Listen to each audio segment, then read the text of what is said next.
Tudo bem, gente? Como anda a leitura? Eu espero que esteja bem.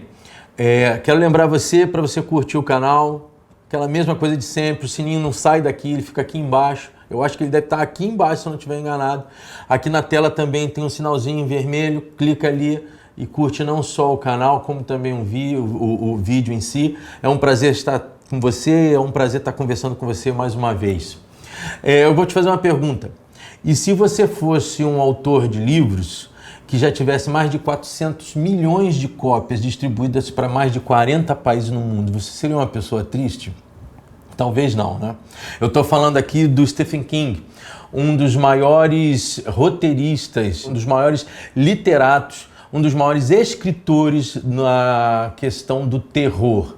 Não necessariamente do terror, mas do suspense, do pânico. Você deve ter visto aí a segunda parte do último filme, que está baseado num livro dele, é o It.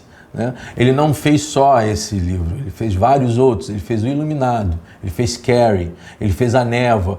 Ele tem está para mais de 40 títulos distribuídos e que todos eles traduzem essa questão do medo, do horror, do terror, nos dá espécie. É aquele cara que quando escreve você tem frio na barriga. Eu vou abrir um quadro aqui no canal falando somente sobre escritores e sobre as suas vidas.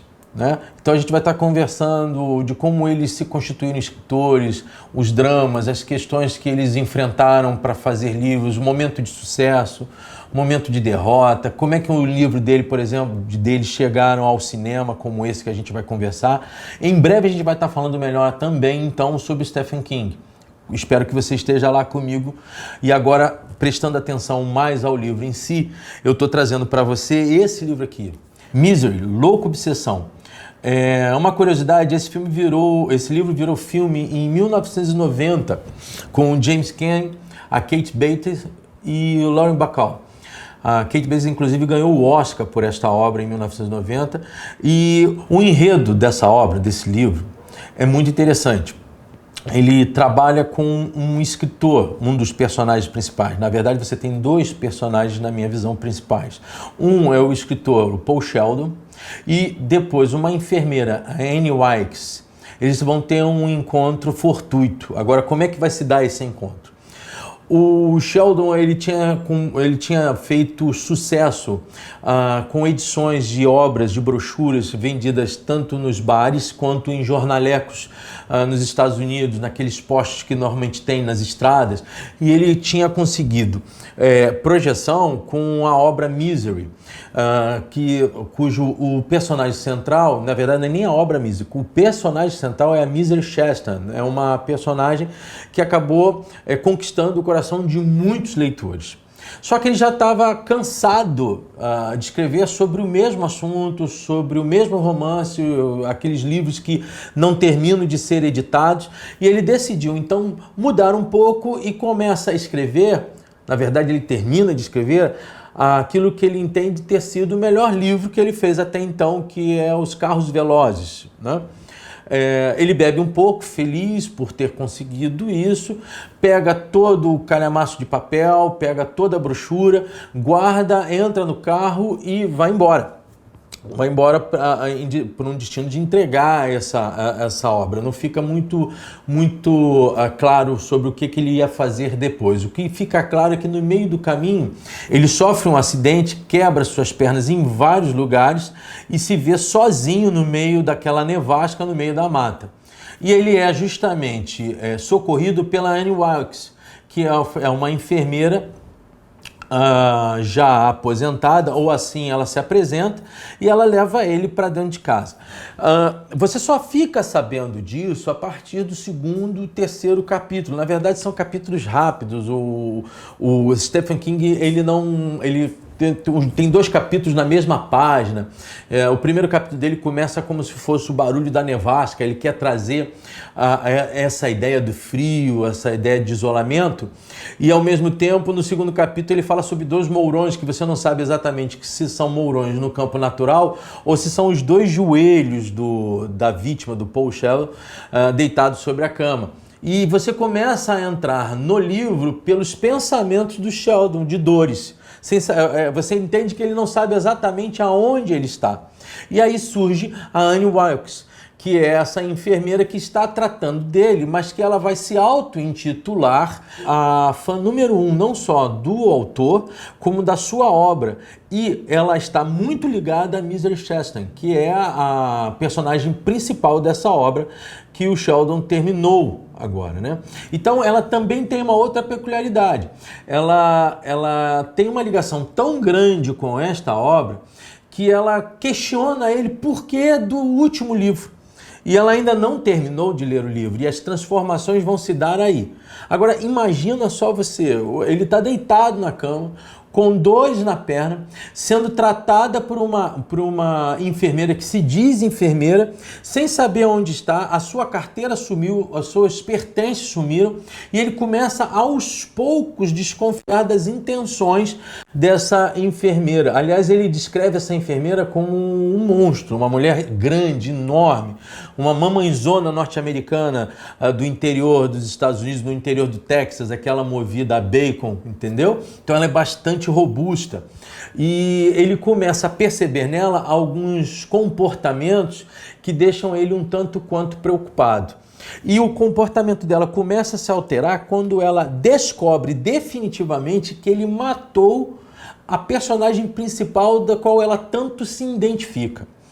Na situação do debate, eu acho muito interessante como Paul começa a se preocupar com ela e começa a dialogar de forma a meio que dar uma desculpa pelo que ele fez e tentar dar a ela uma justificativa do porquê da obra ter sido terminada e do porquê ela morrer. Ele diz o seguinte para ela num certo momento: mas Annie, as pessoas morrem.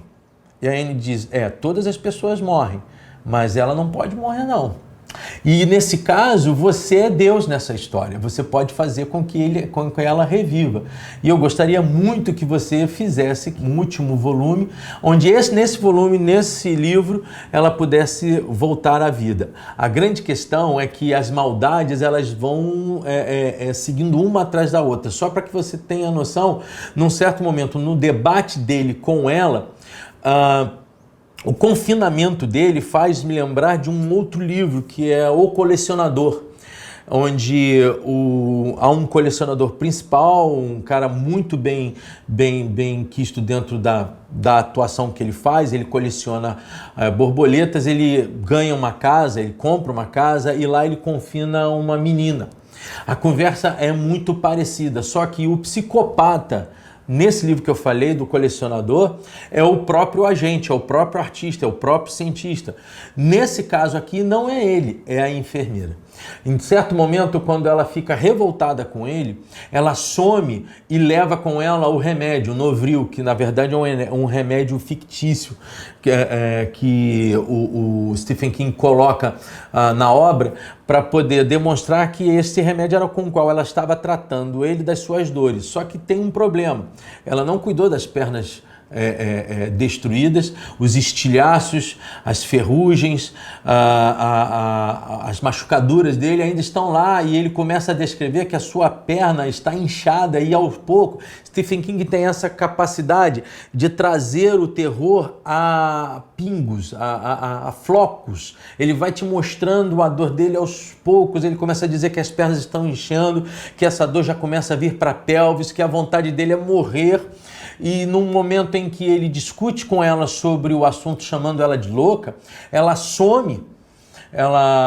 Antes disso, ela some não, ela deixa cair uma taça de leite que mancha a parede, e ela tem que limpar essa parede e diz que aquilo ali aconteceu por culpa dele, por insensibilidade dele. Ela some por cerca de 10 dias, mais ou menos, se eu não estou enganado. E nesse momento fica uma discussão dele com ele mesmo sobre o que ele está sentindo, e aí ele começa a fazer comparações de outras fãs dele a esse tipo de fã que era Annie Wilkes. É claro que eu não vou dizer o restante do livro, porque senão eu vou acabar com você, mas é muito interessante como Stephen King consegue ser o artista do horror. Eu queria estar trazendo para você um livro que, obviamente, esse aqui me levou. me levou a lembrar desse livro que é da Ana Beatriz Barbosa Silva. Esse livro aqui, ó, Mentes Perigosas. Ela escreveu esse livro há coisa de uns 10 anos, mais ou menos, quando de uma novela da Globo, ela foi inclusive a consultora de um personagem que era um psicopata. E a Anne, ela age assim como também ela descreve nesta obra aqui. Ela é insensível para situações quando nós observamos no dia a dia das relações humanas que são óbvias, quer dizer, é óbvio que ela já deveria ter levado ele para um hospital, é óbvio que ela deveria ter dado um tratamento melhor para ele, é óbvio que ela não precisava ter machucado ou trancafiado um autor ou o escritor simplesmente pelo fato dele ter terminado uma obra. Então, esse lance de um terror que eu diferencio, nesse caso, do Stephen King de outros livros, porque nesse momento ele não é o It, que é um ET transformado num palhaço. Ele não é a névoa da obra dele, que ela vem entrando na cidade e você não entende se aquilo ali é um ocaso de uma experiência científica ou se é uma junção de almas penadas. Você vai perceber no livro A Névoa o que é isso, o que é a névoa no final. Mas ali ele está trabalhando, diferente desses dois casos, ele está trabalhando o humano. Ele está trabalhando o fato e o risco que você pode ter pessoas ligadas à tua vida, não diretamente, mas fãs, ou um funcionário, ou um seu patrão, ou até mesmo um familiar que tem todo esse enredo de psicopatia. É um livro aterrador. Eu não consegui ler esse livro direto. Eu lia esse livro, parava, respirava um pouco, ia ler um outro romance, ia conversar ia ver um filme para tentar aliviar, porque quando você entra na pele do Paul Sheldon, você sente as dores dele. É um livro que eu te indico. Se você gosta do Stephen King e ainda não leu Louco Obsessão, eu indico esse livro para você. Se você tem algum preconceito com livros de horror, eu diria a você, de suspense e horror, eu diria a você que você lesse esse livro, que você vai estar lembrando um pouquinho do Edgar Allan Poe. Edgar Allan Poe, que foi um escritor que influenciou muito pela Stephen King, isso ele mesmo fala sobre esta situação, de toda essa narrativa do conto de terror que ele vem construindo. Então, tá aí uma dica para você estar buscando, tá esta dica também para você estar buscando, para você analisar cada vez mais sobre estas situações. Dizem que a cada 5 pessoas, uma tem uma tendência psicopata. Eu não sei se isso é efetivamente uma verdade, mas o que nós vemos para os dias de hoje, atuais, é que as pessoas estão cada vez mais duras umas com as outras, a cooperação é cada vez maior, o sentido de disputa é muito maior ainda, e nós podemos, quem sabe, espero que nunca, mas nós podemos um dia encontrar com uma Annie Wilkes. Nem todo psicopata mata, mas todo psicopata é um pesadelo para a pessoa que está perto dele. Sendo assim, fechando, queria dizer para você mais uma vez, evolua, aprenda mais, ler é bom, virando as páginas. Até o próximo vídeo.